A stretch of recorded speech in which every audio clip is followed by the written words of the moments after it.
So I'm recording this on December 31st, and it's the beginning of a year tomorrow, which means that we need to reset a lot of everything. We really should have done this, in the last few weeks, and I have. Need to reset a lot of everything because it's a bad idea to let last year's or 2021's intentions set what's going to happen in 2022.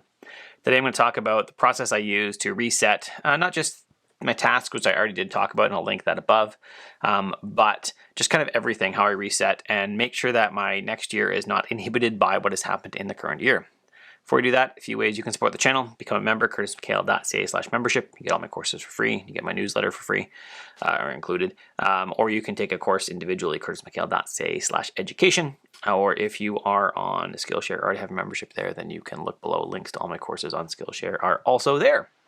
Buckle up, let's talk about resetting and setting your intentions properly for the next year.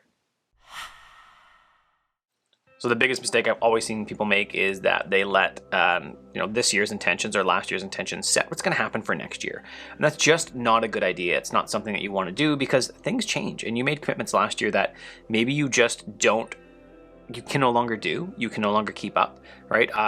For me, a lot of this has been aided because I moved from Chilliwack, British Columbia to Prince George, British Columbia, 700 kilometers. There's a lot of things I just simply can't do anymore because I no longer live there. So I cannot, I'm not going to my running group because it's too far away. I am not volunteering at my kids' school anymore because it's too far away. So that has been nice for me, but you also need to do this for yourself. If you don't make a big move, you need to decide, are you going to keep doing the same things you were doing? It also goes for all your read later stuff. So your YouTube queue, for me, all my list of articles in DevonThink, if you're using Instapaper or Matter or whatever, are you actually going to read these things? And I evaluate this by asking myself two questions. First off, does this article, does this video, does this thing pertain to an ongoing research project I'm currently interested in? If so, I'm going to file it so that I can come back to it when I'm actually working on the project. Number two, I'm going to read this in the next 3 days or in the next reading session this weekend, whatever it is. If not, delete it. Don't worry about it. You were never going to read it anyways. You kept it there because you wanted to be the type of person that read all that stuff, and it's okay if you're not that person, if you just didn't have the time, if you had other things that were more important. Just let it go. Don't worry about it.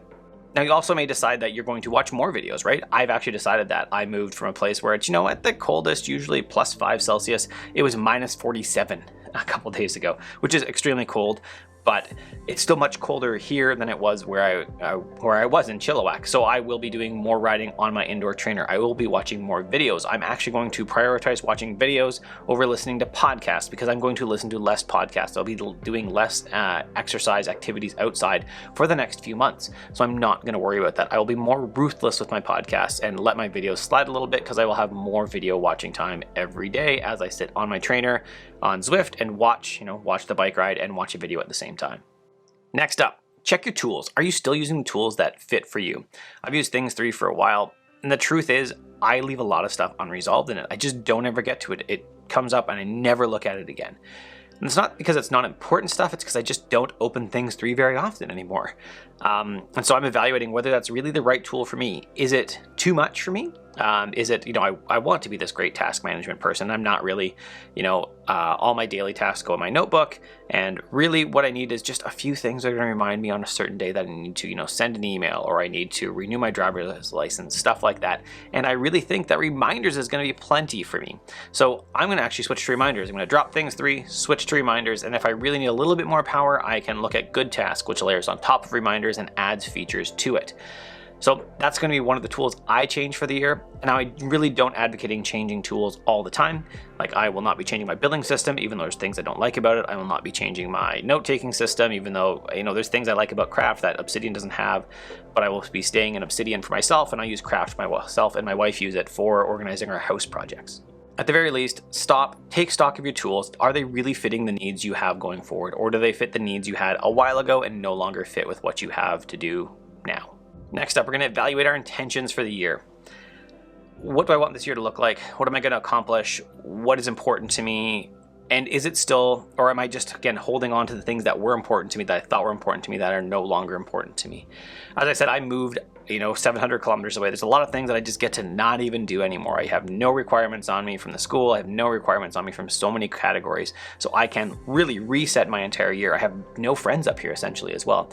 Nobody to bike with, none of these things. Now I will build these things up. I will find a cycling club. I will find a running club. I will do all these other things to meet local people, but I don't have to. I'm no longer bound by any of those commitments I had. So one thing I like to do I try to do it every year, but at least every 2 years, is some exercises to figure out where I want to be in the next 5 years. The first one is actually that I usually do is a 5-year life essay. You handwrite this down. And in that, you really describe like, where am I going to live? What type of dog am I going to have? How many kids am I going to have? I already have 3 kids and I know there's no more coming. But you write down like, what is your life going to be like in 5 years?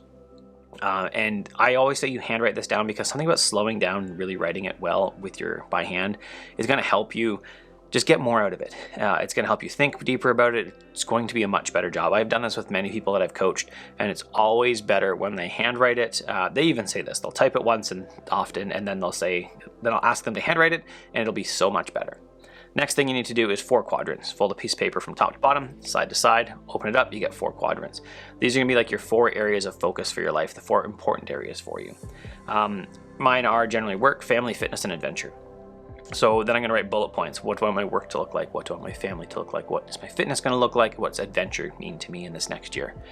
Now, I find that both of these, the 5-year life and the quadrants, inform each other. So if you start with the quadrants and then you go do the 5-year life, you'll actually go back and revise your quadrants and back and forth. And that's the point, that you think about it in 2 different ways, that you really dig into them both and you reset your intentions for the year. Where do you want to be going? And that's going to let you eventually, which we'll get to, figure out what your theme for the year is so that you can really base your decisions around getting to those goals. Now, the last 2 exercises I always like to do is my anti-goals, or the thing I don't want to do, and my ideal day. So you start this by writing down what is like the worst day you could have. Like, I don't want this to happen. I don't want my work to be like this. I don't want my life to be like this, but this is what it would look like. This would just like drive me bonkers and I would hate it. So you write that down, right? For me, it's a lot of meetings. It's lots of interruptions. It's not a lot of focus time. It's not a lot of time to read. It's not a lot of time to like do what I want to do. It's outside restrictions being on me. I don't love that, especially in my work time. In my creative time, I want to be able to focus without other people bothering me. And so out of that, you start to design your ideal day. My ideal day is I get up, maybe I get to work out, I get the kids to school, sit down and read for an hour, and then I get to dive into my other creative pursuits, doing videos, programming, stuff like that. Then I know what my day is like, and I can think, what is it going to take to get to this day? What do I need to change about what I'm currently doing to get to this day? So this can also involve sometimes my wife, when I say, you cannot go on a run in the middle of the day when the kids are home, because that means that my day, my work day, just isn't happening anymore. It's not actually working for me, and I can't get the work done that I need to do. So we need to talk about this, and we need to work that out. Now, I also go over these things with my wife, right? She doesn't do the exercises like I do, but we talk about like, what's her ideal day and how does my day help that happen? And how does my day, is it a detriment to that? We work on this together so we both can have as close to our ideal days as we can.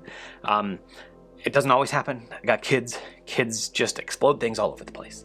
But we really need to work together. It's not just me, my day, as especially as the guy, like I get to do what I want to do. It's us as a couple, as a family, deciding what we want to do as a family. What is our ideal day? What is our ideal day for work? What is our ideal weekends? How do we want to live our lives? And what will we look back on in a year and say, we did an awesome year together as a family. Now for me, all this builds into a yearly theme. Usually 1 word, maybe 2. For me, it's the year of refinement. And that is going to be overarching for kind of all my goals for the year. What am I going to do with my year? Where am I going to be at? And for me, the year of refinement means that I want to refine my YouTube videos. I want to be doing better edits. I want to be doing better with, say, music. I want to be doing better transitions. I want to just improve my editing of my YouTube videos. I think I've got the recording down reasonably well. I have a good quality, good audio, but I want to refine my edits so that I can just kind of get to the next level, so that I can build more desirable, more educational YouTube videos. So I'll be watching people that I think do a better job. I think Matt Birchtree, or A Better Computers, his YouTube channel, does a better job, especially with the screencasting videos. He does a really good job with those, and I would like to do better with that. I'll look at, Ali Abdaal, other good YouTubers, to see what are they doing, how are they scripting, how are they talking on camera, how are they doing their B-roll, how are they editing, so that I can refine my videos and just do a better job.